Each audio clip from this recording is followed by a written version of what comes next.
Hey Sneak Peekers, it's me Alicia. We're here at South by Southwest 2016. We're here to talk to the director, producer, and cast of the music documentary Hired Gun. I just don't have time for B-list guys. I always dreamed of being in a band. You know, I want to be part of a band. I still want to be part of a band.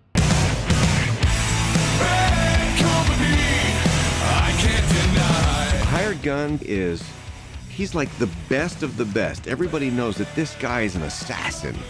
And nobody will know who he is, but he gets the gig because he's the best available musician. How is this documentary unique as a whole and then unique project for you as a director? Okay, for me, the last thing I wanted to do is make a clinical, like guitar center type movie. So to me, it was important to dig deep into the psyche of these guys and really pull out the stories of what it's really like and some of the tragedies, triumphs that happen in their lives and careers. And I think if you listen to Rudy Sarzo or even Phil X, Jason certainly, there's a wild ride. What does it mean to you to have now that there's a film that highlights performers that are behind these artists and that is highlighting their accomplishments and their talents? Well, I think, I certainly feel some personal accomplishment because I know a lot of these guys and I know their story. And, I'm proud of the fact that we actually got to shine the light on their history. I've known Phil since I was 17, and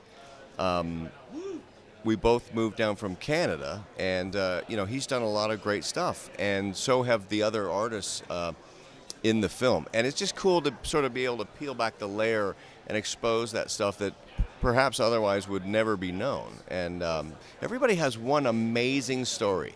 So we kind of focused in on those pieces and strung them together to make one overall story. And I think what ended up happening is we have a really potent, compelling film.